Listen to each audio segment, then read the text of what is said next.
अक्कल निवड सिद्धच होतंय की त्याला अक्कल नाही, बुद्धिहीन प्राणी आहे. म्हणून उपदेश हा मूर्खाला करायचा नसतो. पाठवा म्हणून तुम्हाला एक दृष्टांत देतो. आता आपल्याकडे फार वेळ कमी आहे, असे वेळेचे बंधन पाळावंच लागेल. पाठवंतराकडे 1 तास होता, माझ्याकडे 1 तास पण नाही आहे.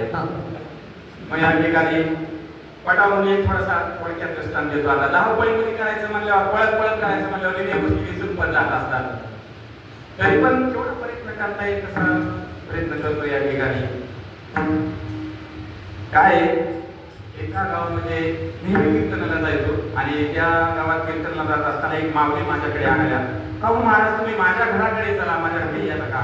म्हणलं आता कीर्तनाची वेळ काय भरपूर झालेला आहे, कीर्तन झालेला आहे, आता 11 11:30 वाजले रात्रीचे, यावेळी घरी येणं बरोबर नाही.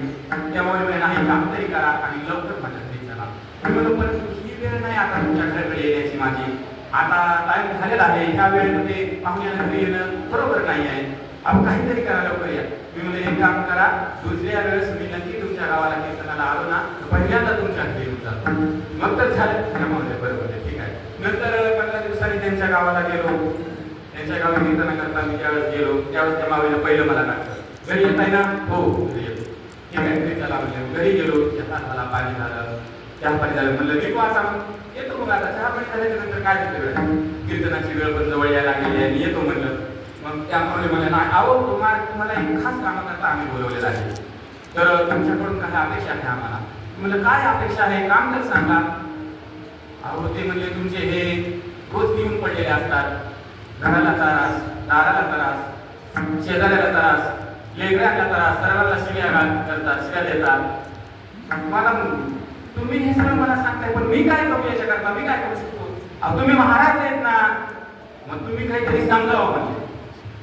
बरं ठीक आहे म्हणलं, कुठे आहेत ते सांगा. ते म्हणले ते घरी नाही आहेत. मग कुठे गेले? ते तिकडेच गेलेत म्हणले. तिकडे तिकडे म्हणजे तिकडेच गेलेत म्हणले. आता समजून घ्या. मग ठीक आहे, केव्हा येतील ते? येतील. मग आता येतीलच म्हणले काही वेळा ते, तुम्ही एक 10-5 मिनिटं थांबा. मी 10 मिनिटं थांबलो, 15 मिनिटं ते काही आले नाही.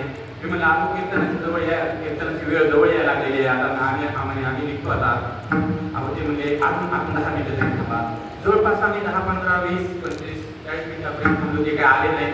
म्हणलं आम्ही निघतो आता, ते काही येत नाही. ते म्हणजे बाबा ठीक आहे, आता ते काही आले नाही, तुम्ही येऊ शकता, आता काही अडचण नाही. ते आले नाही त्याला काय करू. मी निघालो घराच्या बाहेर, चपली झाला इतक्यातच ते आले तिकडून रस्त्याचं मोजमापच घेत होते, येत होते बाबा असे करते. ते थांबा म्हणजे ते आले बघा, ते असे करत येत आहेत ना, तेच आहेत म्हणले. बरं ठीक आहे, तेच आहे का? मी थांबलो, मनाच्या ठिकाणी पक्की तयारी करून घेतली किंवा यांना काहीतरी आपल्याला समजून सांगायचं आहे. आल्याच्या नंतर आले, ते बसले. त्याही अवस्थेत मला म्हणले ते जय हरी महाराज. अरे वा, जय हरी. जय हरी म्हणले मला. ठीक आहे, मग आता मी म्हणलं आपल्या मनाच्या ठिकाणी यांना काहीतरी सांगावं आणि आपलं निघून जाऊया, इथून यावं. मी त्याला म्हणलं अहो काय तुम्ही दारू पितात, व्यसन करतात, व्यसन करणं काही चांगलं आहे का? व्यसन करणं बरोबर नाही. व्यसन करणं फार वाईट आहे. आयुष्याची खराबी, हृदयाची खराबी, शेजाऱ्याला शिव्या घरच्यांना राज्याला वाईट परिणाम होतात, हे काही चांगलं आहे का? ते येऊन आले आणि मी विनंती करतो म्हणजे तुम्ही हे सगळं सोडून द्या. लगेच म्हणले महाराज आजपासून बंद. मी म्हणलं अरे वा, ते सांगून 2 मिनिटं झाला आणि लगेच ते बंद. मला पण वाटलं बरं झालं बा, आपल्यामुळं एखाद्याचं व्यसन सुटलं, चांगलं. माऊलीला म्हणलं मी येतो आता. माऊली म्हणलं हो बरं झालं, चांगलं झालं, तुम्ही आता आम्हाला माहिती होतं तुमचं लोक आहे का, नंतर तुम्हाला बोलवत होतं. मग मी निघालो. परत म्हणलं थोडंसं विचारून घ्यावं. मी म्हणलं नक्की ना, नक्की आजपासून बंद ना? हो ना, नक्की बंद. मी दरवाजाच्या बाहेर गेलो, काहीतरी नक्की विचारून घ्यावं. म्हणजे नक्की बंद ना? आपण नक्की बंद. तुम्हाला शब्द दिला ना म्हणजे आता कसं काय आजपासून कायमचं बंद म्हणजे. मी म्हणला नक्की खाली तरी नेमकं बंद म्हणतात म्हणले, हे नेमकं बंद काय, नेमकं काय बंद हे तरी विचारावं म्हणलं. मी गेलो तिथं. तो म्हणलं तुम्ही बंद म्हणताय म्हणजे नेमकं काय बंद? अहो म्हणले हेच ना, ते आजपासून तुमच्यासारख्या महाराजाला घरी आणणं कायमचं बंद म्हणले. आता सांगा मला, अशा माणसाला उपदेश करून, अशा माणसाला कितीही सांगितलं तर ते उपयोग आहे का मला सांगा? काय उपयोग? मूर्खाला उपदेश, मग रावणाला उपदेश केलेच होते की, पहिला उपदेश विभीषणाने केला, दुसरा उपदेश कुंभकर्णाने केला, तिसरा उपदेश मंडोदरीने केला. काही फरक पडला का?